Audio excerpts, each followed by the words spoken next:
A P-51 Mustang screams past a Focke-Wulf, inverted, bleeding speed in a way that violates every combat manual ever written. The German pilot expects the American to recover level. Instead, the Mustang rolls through the bottom of an impossible arc. The physics don't compute. By the time the German realizes what's happening, his wingman is already falling. The maneuver has no name yet. But within 2 years, it will be taught at every fighter school from Nevada to England. Spring of 1943. The air war over Europe is a grinding equation of altitude, speed, and ammunition. American bomber formations bleed aircraft daily. German interceptors exploit predictable escort patterns. The math is simple and brutal. 8-hour missions, 30-millimeter cannons, boys frozen at 23,000 feet. Fighter doctrine is rigid. Energy equals survival.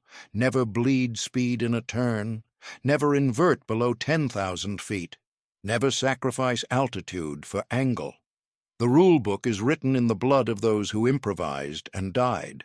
Training manuals stress consistency. Consistency means predictability. Predictability should mean death. Yet the doctrine persists because it worked in Spain, in Poland, in the early months over France.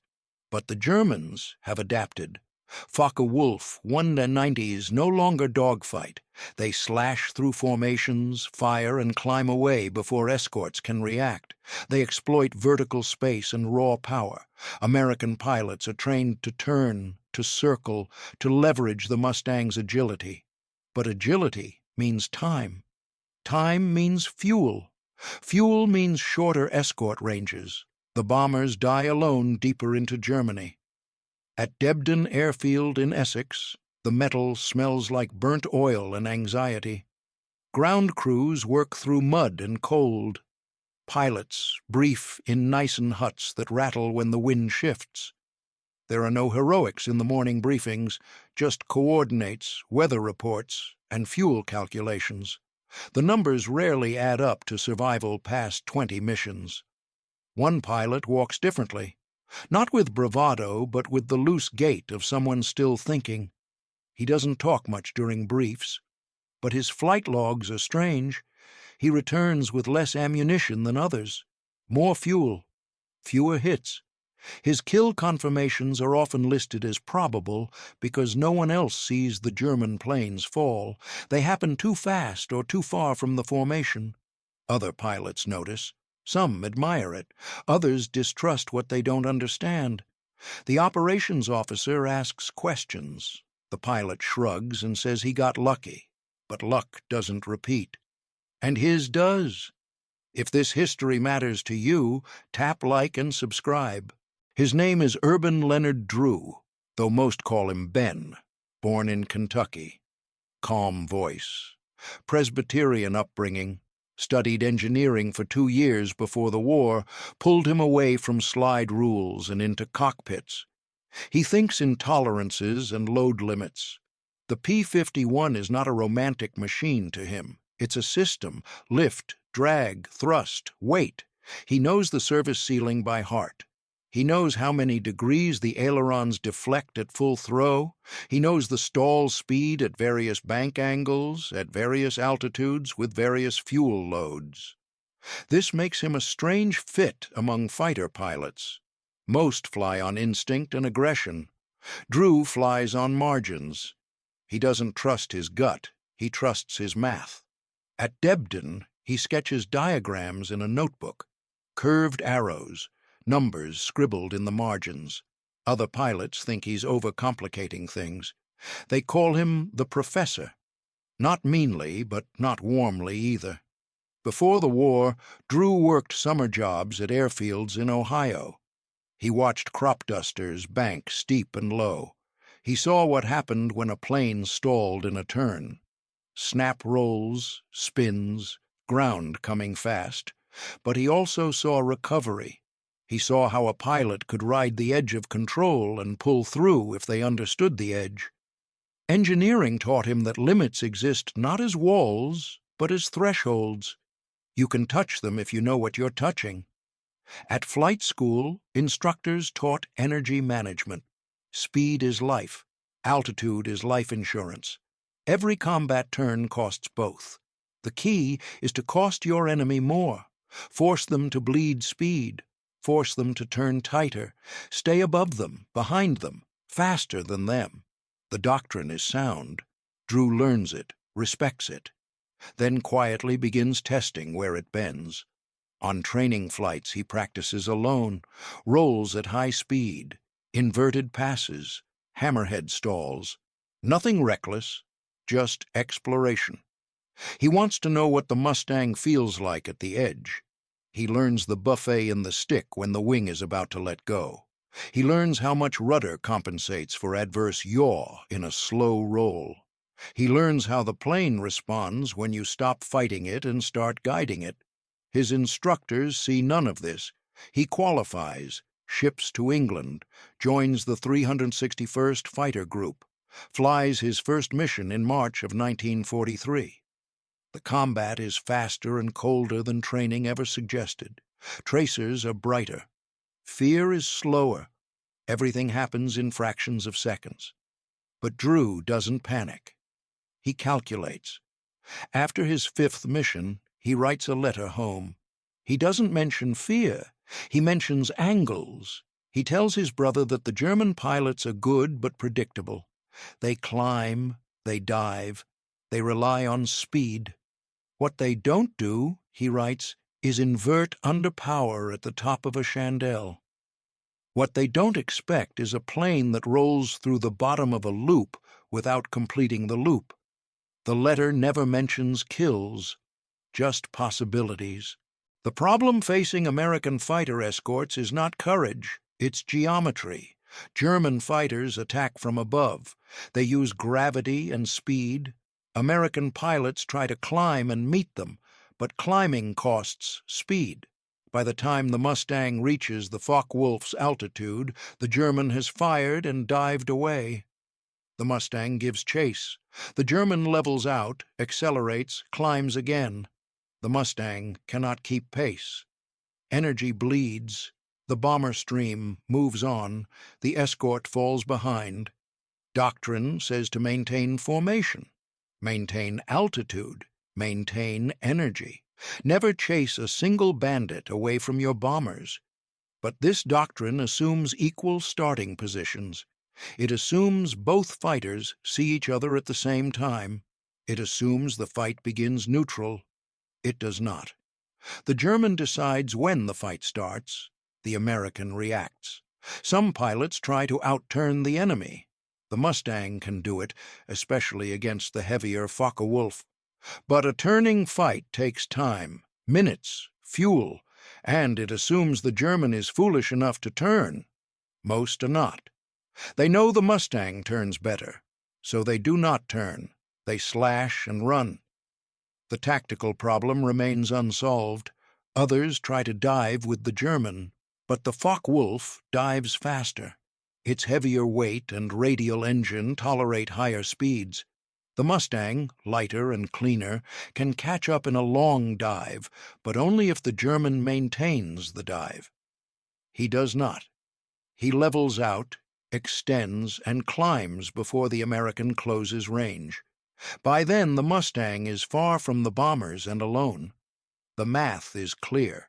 You cannot beat a faster opponent in a straight line. You cannot beat a disciplined opponent in a vertical fight if he controls the entry. You need to change the equation. But how? Commanders discuss tactics. They extend escort range with drop tanks. They assign fighters to specific bomber boxes. They vary altitude bands. These are systemic solutions. They reduce losses but do not eliminate the problem. German pilots still dictate the terms. American pilots still react. Drew listens to these debrief sessions. He says little, but he is thinking about something else, something no one has asked. What if the Mustang doesn't try to outclimb or outdive the German? What if it changes the axis entirely? The manual says never invert in combat. Inverting bleeds energy. You lose lift. You fall through your turn. You present your belly to the enemy. All true, but Drew is thinking about timing, about surprise, about what happens when the enemy expects you to do one thing and you do the opposite in a space they didn't know existed. He sketches it again. A high-speed roll at the top of a zoom climb, not a loop, not a split S, something between them. A roll into an inverted descent that transitions into a diving turn. The math suggests it's possible. The manual says it's suicide. Drew believes both might be true depending on execution. No one listens when he tries to explain. It's too abstract, too theoretical. One squadron leader tells him to stick to what works. Another suggests he's overthinking it. A third pilot jokes that if he tries it, he'll lawn dart into the channel. Drew nods, says nothing more, but he doesn't stop thinking about it. April 7th, 1944. The mission is a bomber escort to Munich. Clear skies, calm winds, good visibility. German fighters are expected. Drew's flight is assigned high cover. They orbit above the bomber stream at 26,000 feet. The cold seeps through gloves and boots. Breath fogs the canopy.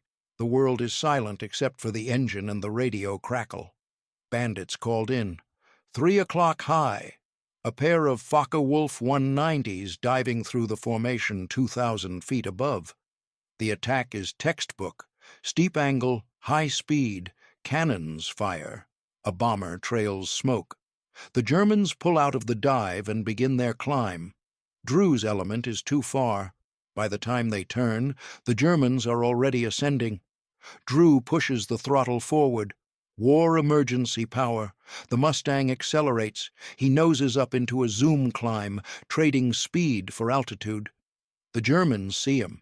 They continue climbing. They know he can't reach them. Standard procedure. They'll climb, level out, and extend. By then, Drew will stall or fall back. But Drew doesn't stall. At the top of his climb, as the airspeed bleeds through 160, he rolls inverted. It's smooth, no hesitation. He holds the stick neutral and lets the nose drop through the horizon upside down. Gravity pulls the plane through. The controls stay responsive. He's not looping. He's not diving vertically. He's rolling through an arc that keeps energy high and changes his angle faster than a standard reversal ever could. The lead German sees the Mustang invert. He expects it to complete a loop or split S. He adjusts his climb angle to avoid the anticipated flight path. But Drew doesn't follow the anticipated path. He rolls upright halfway through the descent and pulls into a high G turn that puts him inside the German's arc. The Focke-Wulf tries to brake. Too late. Drew fires. 2-second burst. 50 caliber rounds punch through the wing root. The German plane shudders. Pieces separate. It spirals down trailing fire. Drew pulls out of the turn, scans for the wingman. The second German is running. Drew doesn't chase. He climbs back to the bombers, his wingman radios, asks what the hell that was. Drew doesn't answer. He doesn't have a name for it. It worked, that's all. After landing, the debrief is tense. Drew reports the kill. The operations officer asks him to describe the maneuver. Drew tries. He talks about roll rates and inverted lift. He explains how the roll preserved energy while changing geometry. The officer listens, then tells him not to try it again. It's not in the manual. If other pilots attempt it without understanding the mechanics, they'll die. Drew nods. He understands, but he doesn't agree. That night, 2 other pilots approach him in the officers' club. They want to know if it can be repeated, if it can be taught. Drew says he doesn't know. He only did it once in combat. But the math holds. If you keep the speed above 150, if you roll smoothly, if you understand where the lift vector is pointing throughout the maneuver, then yes, it should work. Should. The word hangs in the air like smoke. 3 weeks later, Drew is back over Germany. This time, a larger formation. More bombers, more escorts, more bandits. The Luftwaffe is sending up everything. Focke-Wulfs, Messerschmitts, even a few outdated 109s flown by green pilots desperate to stop the bleeding. Drew's squadron is jumped from above. 4 Germans, high-speed passes. The formation scatters. Drew breaks right, climbs, rolls inverted at the top, and transitions into the diving turn. It happens faster this time, smoother. He knows the feel now. The Mustang responds like it was built for this. 1 German tries to follow him through the roll, stalls halfway through, falls into a spin. Drew doesn't fire.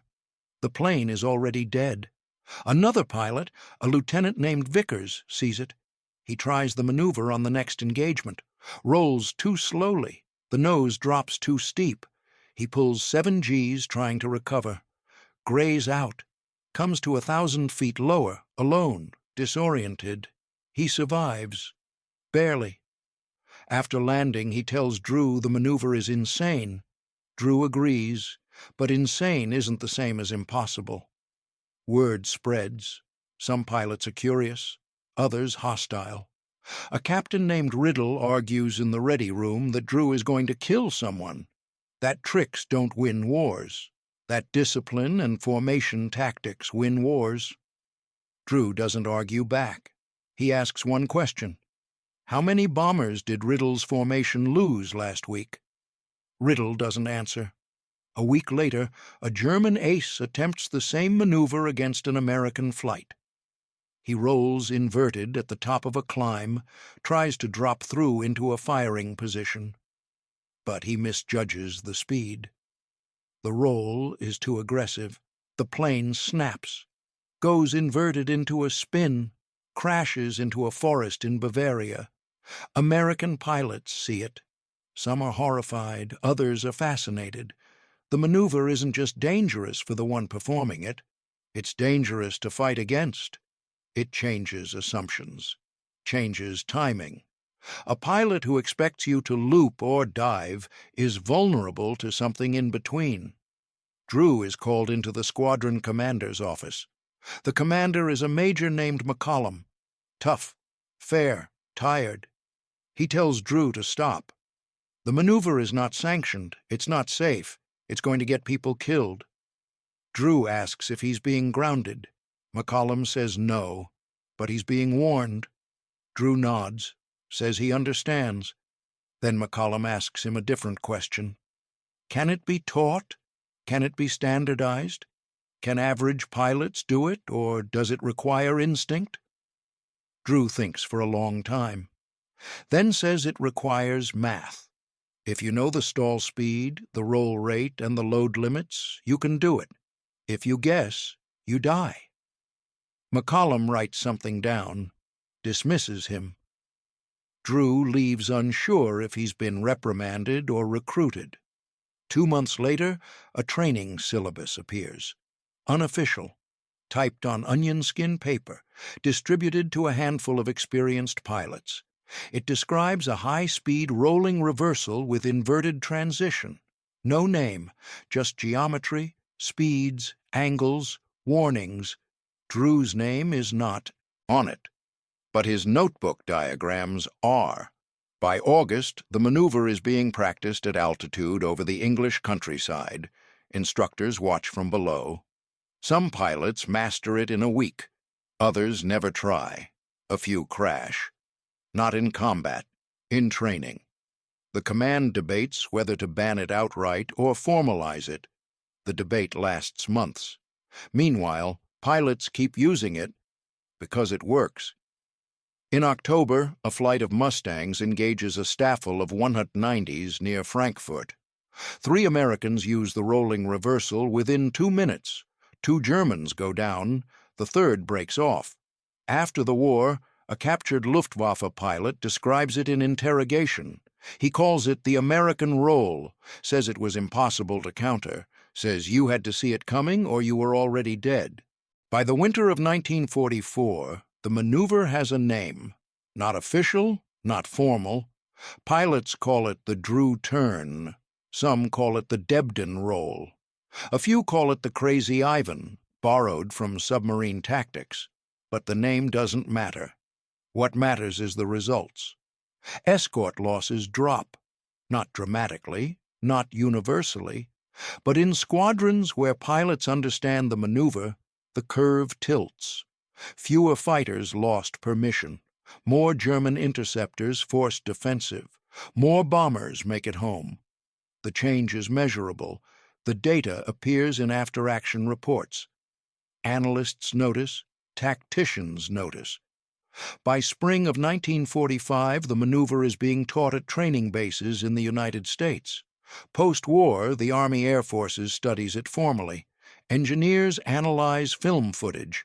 They calculate load factors, energy retention, success rates. They find that the maneuver works because it compresses decision time. A standard loop or split S is predictable. An opponent can track your flight path and adjust. The rolling reversal changes your flight path mid-maneuver. It requires real-time recalculation from the enemy. Most cannot recalculate fast enough. By the time they do, angles have shifted. Korean War pilots are taught the maneuver as part of advanced dogfighting curriculum. It's refined, adjusted for jet speeds, the principles hold: roll at high speed, transition inverted, control the descent angle, keep the energy. By Vietnam, it's standard. Every fighter pilot knows some version of it. Most don't know where it came from. The long-term impact is harder to quantify. How many bombers survived because a German fighter broke off instead of pressing an attack? How many missions succeeded because escorts stayed close instead of chasing bandits into vertical traps? The numbers exist in mission logs and loss reports scattered across decades. But they tell a story. One man's refusal to accept doctrine as gospel changed how thousands flew. Drew himself flies 69 combat missions, credits 6 kills, probably more. He survives the war, comes home, goes back to engineering, designs crop dusters, small planes, nothing famous. He doesn't talk much about the maneuver. When asked, he says he got lucky, that the Mustang was a good plane, that the Germans made mistakes. But his logbook tells a different story. Notes in the margins, diagrams, speeds recorded to the single digit. He didn't get lucky, he got precise. Decades later, at a fighter reunion in Nevada, an instructor asks Drew to describe the maneuver. Drew is 70. His hands shake slightly, but his voice is steady. He talks about lift vectors, roll authority, energy management. He draws it on a chalkboard, the same arcs he drew in a Nissen hut in England 50 years before. Young pilots watch. Some have flown F-16s, F-18s, jets that roll faster and turn harder than any Mustang. But the geometry is the same. The logic is unchanged. One pilot asks if Drew was afraid the first time he tried it in combat. Drew pauses, then says yes. But fear wasn't the problem. The problem was certainty. He was certain the math worked. He was less certain he could execute it. But certainty without execution is just theory, so he tried. And the plane held together. And the German didn't. The maneuver is still taught, not by Drew's name, not with his diagrams, but it's there, embedded in the curriculum, in the muscle memory of every fighter pilot who rolls inverted at the top of a climb and transitions into a diving attack. They don't know they're flying his math, but they are. Drew dies in 1998. Quiet funeral, small obituary. The notice mentions his service, his family, his work in aviation. It does not mention the maneuver. Most people at the service don't know. A few do. They stand in the back. Older men, pilots. They don't say much. After the service, one of them writes a letter to an aviation journal. He describes the Drew turn. He explains what it was, why it mattered, how it saved lives. The letter is published. A few people read it. Fewer remember. But memory is not the measure of legacy. Impact is. And the impact of one man's willingness to question, to calculate, to risk, echoes every time a pilot inverts at altitude and changes the angle of a fight. The enemy expects straight lines, loops, dives. They do not expect the space between. That space, narrow and deadly and defined by math, belongs to those who dare to test the edge of what a machine and a human can do together. Drew's war was fought in seconds. His legacy is measured in decades. One man, one maneuver, one refusal to accept that the book was finished. The sky is full of such refusals. Most are forgotten. A few, like his, are woven so deeply into the fabric of flight that they become invisible. Not because they failed, but because they succeeded so completely that they became the new standard. And that, perhaps, is the highest form of honor. To change the rules so thoroughly that no one remembers there were ever different rules at all.